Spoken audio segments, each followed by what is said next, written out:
नमस्कार दोस्तों, स्वागत है आप सभी का इन खबर पर। लोकसभा चुनाव 2024 में मिली करारी हार के बाद बसपा चीफ मायावती ने 23 जून को समीक्षा बैठक बुलाई है और इस मीटिंग में सभी महत्वपूर्ण पदाधिकारी शामिल होंगे। लेकिन इस मीटिंग में आकाश आनंद को नहीं बुलाया गया है। मायावती ने इस समीक्षा बैठक में पार्टी के सभी महत्वपूर्ण पदाधिकारी, जिला अध्यक्ष, उम्मीदवारों को बुलाया है। बसपा चीफ इस बैठक में बुरी तरह से हुई हार की समीक्षा करेंगी। मायावती को यूपी के नतीजों से बहुत बड़ा झटका लगा है। उनकी पार्टी यूपी में एक भी सीट नहीं जीत पाई है। पार्टी का वोट शेयर दशकों बाद सिंगल डिजिट में आ गया है। यूपी में बसपा का वोट प्रतिशत 9.39 है। वहीं अगर देश की बात करें तो पूरे देश में बीएसपी का वोट प्रतिशत केवल 2.04 है। मायावती ने कहा है कि मुसलमानों ने हमें वोट नहीं दिया, जबकि मैंने हमेशा इन्हें टिकट दिया। बसपा को 2014 के लोकसभा चुनाव में भी कोई सीट नहीं मिली थी, लेकिन इस बार तो पार्टी की बैंड ही बज गई है। अकेले चुनाव लड़ने का मायावती का फैसला पार्टी के गले की फांस बन गया। अपने भतीजे आकाश आनंद को चुनाव प्रचार से हटाने का फैसला भी गलत साबित हुआ। बीएसपी के सभी बड़े नेता पार्टी को छोड़ चुके हैं। कुछ बीजेपी में गए और बाकी समाजवादी पार्टी का दामन थाम लिए।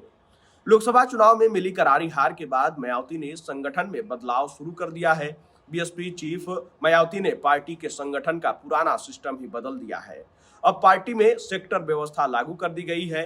प्रदेश को कुल 6 सेक्टरों में बांटा गया है। हर सेक्टर में 2 से लेकर 4 मंडल शामिल किए गए हैं। कई सेक्टरों के इंचार्ज की तैनाती भी कर दी गई है। वहीं कई के कार्य क्षेत्र में बदलाव किया गया है। आपको बता दें कि 2019 में मायावती की बसपा ने सपा के साथ गठबंधन किया। बसपा ने 2019 में 10 सीटों पर जीत हासिल की। वहीं 2022 का विधानसभा चुनाव मायावती अकेले लड़ी, सिर्फ 1 सीट जीत पाई।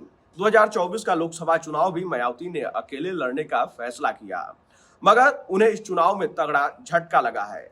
और सबसे खास बात यह है कि जो समीक्षा बैठक बुलाई गई है, यानी कि मायावती ने अपने पार्टी के पदाधिकारियों समेत तमाम जिला अध्यक्ष और उम्मीदवारों को तो बुलाया है, लेकिन अपने भतीजे आकाश आनंद को उन्होंने नहीं बुलाया है, जो कि सबसे ज्यादा चर्चा का विषय है। आपको बता दें कि आकाश आनंद को उन्होंने अपना उत्तराधिकारी भी घोषित किया था, नेशनल कोऑर्डिनेटर के पद पर भी थे। लेकिन जिस तरीके से इस लोकसभा चुनाव में प्रचार प्रसार के दौरान वो तीखे तेवर अपना रहे थे और बीजेपी पर जमकर हमलावर हुए थे, उसके बाद सीतापुर में एक उन्होंने भड़काऊ भाषण दे दिया कथित तौर पर, जिसके बाद जो है उनके ऊपर एफआईआर भी हुई और उसके बाद मायावती ने उनके ऊपर एक्शन ले लिया। मायावती ने उत्तराधिकारी समेत दरकिनार कोऑर्डिनेटर पद से भी हटा दिया। उन्होंने परिपक्व न होने की बात कही थी। अब इसके बाद जो समीक्षा बैठक बुलाई गई है, उसमें भी आकाश आनंद को दरकिनार कर दिया गया है।